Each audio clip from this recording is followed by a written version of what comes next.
اس پر ان سے جواب بھی طلب کر لیا گیا. بنیادی طور پر یہ ریفرنس فائل کیا گیا تھا, ایک آڈیو لیک ہوئی تھی, اس آڈیو کے حوالے سے یہ فیصلہ کیا گیا تھا کہ ان کے خلاف ریفرنس فائل کیا جائے گا. اور اب بظاہر یوں ہی لگتا ہے کہ مظاہر علی اکبر نقوی صاحب جو ہے ان کو بھی اس ریفرنس کی آڑ میں ویسے ہی نشانہ بنایا جائے گا جیسے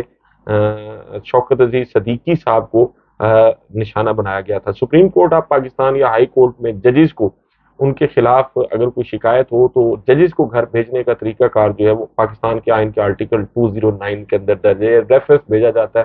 سپریم جوڈیشل کونسل جو ہے اس میں ریفرنس پر سماعت کرتی ہے,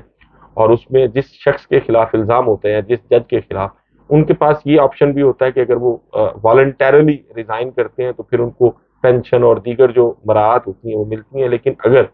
وہ کہیں کہ جی ہم ریزائن نہیں کرتے بلکہ اس کو ڈیفینڈ کریں گے تو پھر اس کے بعد جو ہے وہ جو سپریم جوڈیشل کونسل ہے وہ اپنا فیصلہ کرتی ہے. شوکت عزیز صدیقی صاحب کے ساتھ جو کچھ ہوا نظر آ رہا ہے کہ وہی بظاہر نقوی صاحب کے خلاف بھی ہونے جا رہا ہے. اور پھر پاکستان میں یہ المیہ ہوگا, اس وقت میں مطلب یہ دیانتداری سے آپ کو بات کر رہا ہوں کہ سپریم کورٹ آف پاکستان میں وکلاء کی اگر بات کی جائے تو وکلاء یہ کہتے ہیں کہ سب سے زیادہ اگر کوئی ریلیف دینے والے جج ہیں وکلاء کو وہ مظاہر علی اکبر نقوی صاحب ہیں. لیکن بدقسمتی یہ ہے کہ ایک ایسا شخص جو ڈٹ کے کھڑا ہو گیا تھا کچھ طاقتور اداروں کے سامنے اور اس نے کمپرومائز کرنے سے انکار کر دیا تھا اور قانون اور آئین کے مطابق فیصلے کرنے کا اعلان کیا تھا, اس شخص کو اب جو ہے وہ نشانے پر لے لیا گیا ہے اور پوری تیاریاں کر لی گئی ہیں کہ اس کو بھی نشانہ بنایا جائے گا اور سپریم کورٹ سے باہر کیا جائے گا. اور جہاں تک یہ عدلیہ کے اس قسم کے فیصلوں کا تعلق ہے, اس میں کوئی دوسری رائے نہیں ہے کہ آج کا جو اسلام آباد ہائی کورٹ کا فیصلہ عمران خان صاحب کی درخواست ضمانت خارج کرنے کا اور ان کی جو کویشمنٹ پیٹیشن کو ڈسمس کرنے کا, یہ بنیادی طور پر جانبدارانہ, متعصبانہ اور انصاف کے حصول کے جو بنیادی حق ہے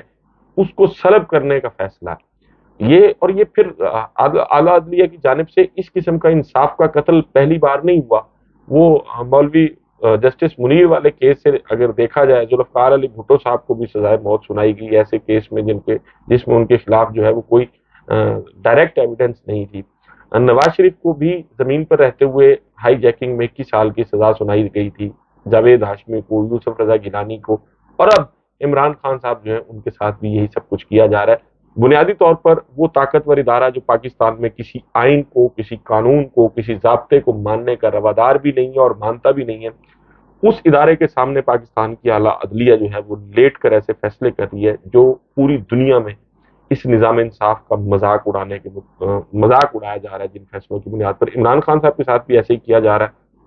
اور پھر اس کے ساتھ ساتھ عمران خان کا جہاں تک ایک تو اس کیس میں فیصلہ کر لیا گیا ہے کہ ان کو 14 سال جو ہے وہ سزا سنائی جائے گی, اور ٹرائل کورٹ کا جہاں تک تعلق ہے آج بھی اس میں 5 گواہ جو تھے وہ موجود تھے, لیکن اس پر ان کی جو شہادت ہے وہ آج ریکارڈ نہیں کی جا سکی, تو اس کی سماعت جو ہے وہ بھی 31 اکتوبر تک ملتوی کر دی گئی ہے. اور صرف اسی پر اکتفا نہیں کیا گیا, پی ٹی آئی کا جو ایک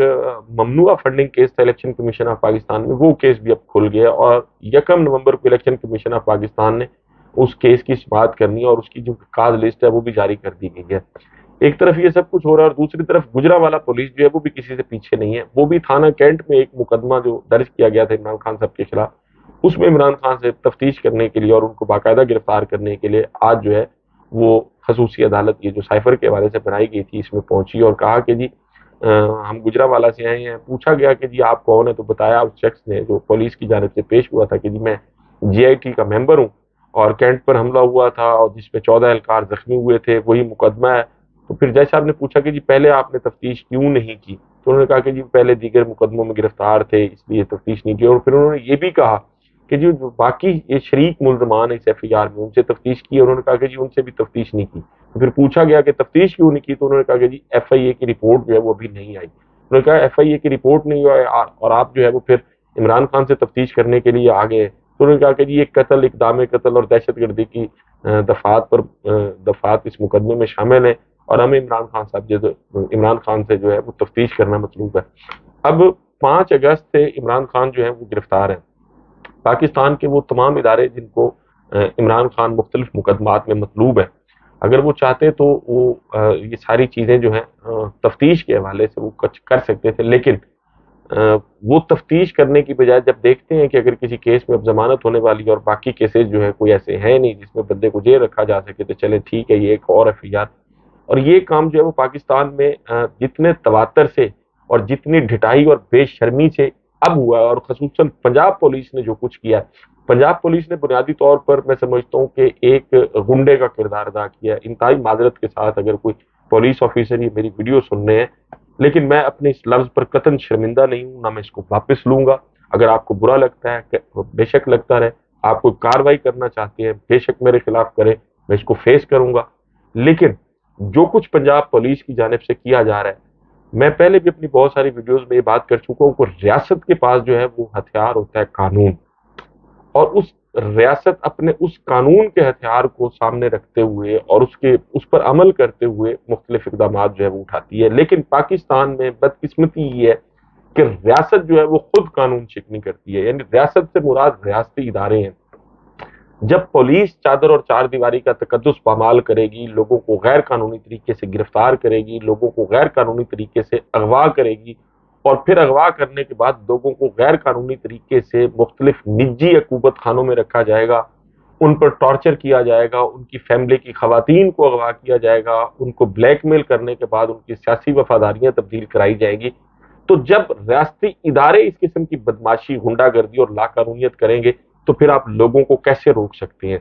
جس زبان میں ریاست بات کرتی ہے، اگر تو قانون کی زبان میں بات کی جائے گی تو یقیناً لوگ اس کا قانونی زبان میں جواب دیں گے، لیکن اگر ریاست خود غیر قانونی اقدامات اٹھائے گی تو پھر لوگ جو ہیں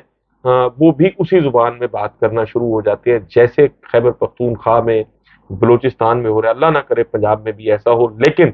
یہ اقدامات لوگوں کو اس طرف لے کے آ رہے ہیں کہ آپ بھی ویسے ہی اسی زبان میں جواب دیں ریاستی اداروں کو، جو زبان ریاستی ادارے لوگوں کے ساتھ استعمال کر رہے ہیں۔ اللہ نہ کرے ایسا ہو، لیکن پولیس جو ہے، خصوصاً پولیس اس میں پیش ہے۔ خدیجہ شاہ، صنم جاوید، یاسمین راشد اور دیگر لوگ ہیں، وہ ضمانتوں کے کچھ کی تو ضمانتیں ہو گئی ہیں، لیکن اس کے باوجود کسی کے 3 MPO کے تحت گرفتار کر لیا جاتا ہے، کسی کو گھر کو آگ لگانے کے جرم میں گرفتار کر لیا جاتا ہے۔ مطلب یہ ہے کہ یعنی پولیس ایک ٹول کا کردار ادا کر رہی ہے پاکستان تحریک انصاف کو کچلنے کے لیے، اور یہ جو ٹول ہے یہ پاکستان میں خیر پہلے بھی استعمال ہوتا رہا ہے پولیس کا، لیکن اس دفعہ جتنے ننگے ہو کر، معذرت کے ساتھ اگر یہ لفظ کسی کو برا لگے، لیکن میرے پاس اس کے علاوہ اور کوئی لفظ نہیں تھا، پولیس جس طرح جو کچھ کر رہی ہے، جو اقدامات کر رہی ہے،